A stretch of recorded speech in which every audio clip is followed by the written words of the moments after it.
మనల్ని అటాక్ చేయడానికి శత్రువు ఉపయోగించేటువంటి తంత్రాల్లో మరొక తంత్రం ఏంటంటే,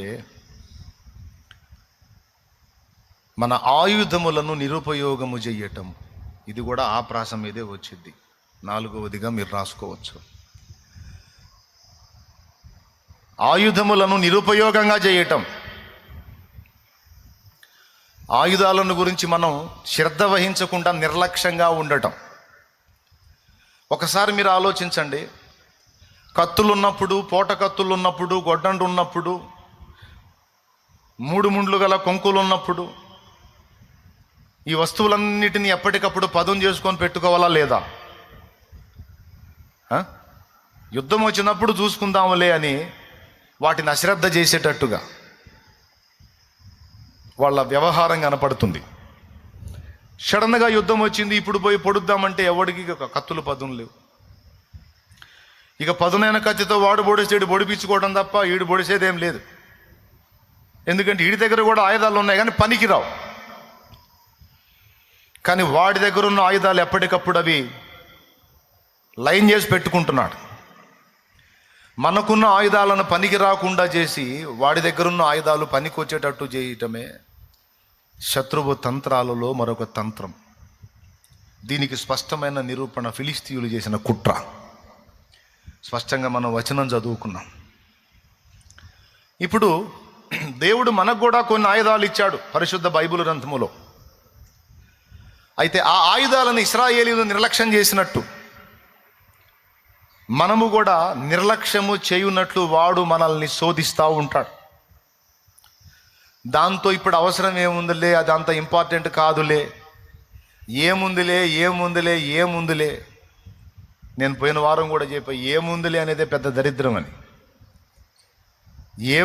ఏముందిలే అనేటట్టు చేసి మన సోమరితనం, బద్ధకత్వం, పనికి మాలినతనం, పండుబోతుతనం, తిండిబోతుతనం, నిద్రబోతుతనం, దీనివల్ల మనకు దేవుడు అనుగ్రహించిన బలమైన ఆయుధాలు ఏవైతే ఉన్నాయో అవి మొద్దుబారిపోయి శత్రువును ఎదుర్కొనడానికి పనికిరానివైపోయి నిరుపయోగమైపోయిన పరిస్థితుల్లో నేడు సంఘములు అనేకులు ఉన్నారు.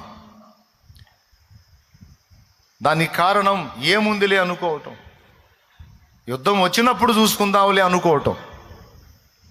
దేవుడు అన్నాడు, అపవాదికి చోటియ్యకుడి అంటే ముందుగానే మెళకువగా ఉండండి. పేతురు రాసిన 1 పత్రిక 5వ అధ్యాయం 8వ వచనంలో అంటాడు, మీ విరోధి అయిన అపవాది గర్జించు సింహం వలె ఎవరిని మృంగుదునా అని వెదకుచూ తిరుగుచున్నాడు. నిబ్బరమైన బుద్ధి గలవారై మెళకువగా ఉండండి అన్నాడు. శత్రువుని గురించి చెప్పిన ప్రతి చోట కూడా భయపడొద్దు అని చెప్పాడు ముందు. నిబ్బరము అంటే నిర్భయము అని అర్థం. అంటే భయము లేకుండా ధైర్యముగా ఉండండి అని చెబుతూనే, భయపడకండి, వాడు మిమ్మల్ని వెతుకుతూ తిరుగుతున్నాడు, ఎప్పుడు దొరుకుతారా, ఎక్కడ దొరుకుతారా, ఏ పాయింట్లో దొరుకుతారా మింగుదామని, లైఫ్ లేకుండా చేద్దామని వాడు వెతుకుతూ తిరుగుతున్నాడు. వాడు అదే పనిలో ఉన్నాడు. అయితే మీరు భయపడొద్దు కానీ మెళకువ కోల్పోవద్దు అంటున్నాడు. చురుకుగా ఉండండి, తెలివిగా ఉండండి, వివేచన కలిగిన వారి యుద్ధమునకు ఎల్లప్పుడూ సంసిద్ధులై ఉండండి. యుద్ధమునకు సిద్ధముగా ఉండటం అంటే ఏంటో తెలుసా? ఆయుధములను సమకూర్చుకొనుట,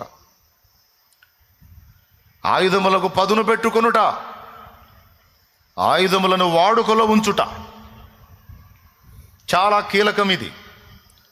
కానీ వాడు మన ఆయుధములు మొద్దుబారిపోయేటట్టు కుట్ర చేస్తాడు, వాటికి పదును లేకుండా చేస్తాడు, అవి పనికి రాకుండా చేస్తాడు.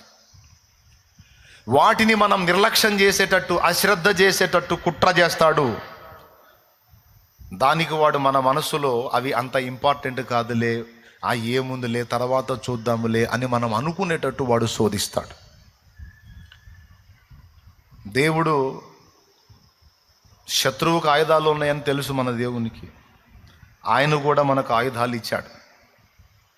ఇచ్చాడు, శ్రేష్టమైన ఆయుధాలు ఇచ్చాడు. దేవుడు మనకిచ్చిన ఆయుధాలు చాలా శక్తివంతమైనవి. అయితే అవి ఇశ్రాయేలీయులు పనికి రాకుండా చేసుకున్నట్టుగా నేటి సంఘములో అనేక మంది అలాగూ నిష్ఫలంగా చేసుకుంటున్నాం, నిష్ప్రయోజనంగా చేసుకుంటున్నాం. అది కేవలం మన నిర్లక్ష్యం. దీని ఫలితంగా ఏం జరుగుతుందంటే తరచు శత్రువు చేతిలో ఓడిపోతున్నాం, తరచు శత్రువు చేత త్రోయబడుతున్నాం, పడద్రోయబడుతున్నాం, దెబ్బ తీయబడుతున్నాం, గాయపరచబడుతున్నాం. ఒక పక్క దెబ్బ తింటూ కూడా మళ్ళా నిర్లక్ష్యాన్నే కలిగి ఉన్నాం. ఇది చాలా బాధాకరమైన విషయం. దీన్ని మనం కీలకంగా తీసుకోవాలి, జాగ్రత్త పడాలి. దేవుడు మనకిచ్చిన ఆయుధాలు గొడ్డండ్రా, పోట కత్తులా, లేకపోతే తల్వార్లా, ఏ విధమైన కత్తులు ఇచ్చాడు, బాణాలు ఇచ్చాడు, బరిసెలు ఇచ్చాడు, విల్లంబులు ఏమి ఇచ్చాడు మనకి దేవుడు? మనకిచ్చిన ఆయుధాలు, యుద్ధోపకరణాలు దేహ సంబంధమైనవి కావు, శరీర సంబంధమైనవి కావు.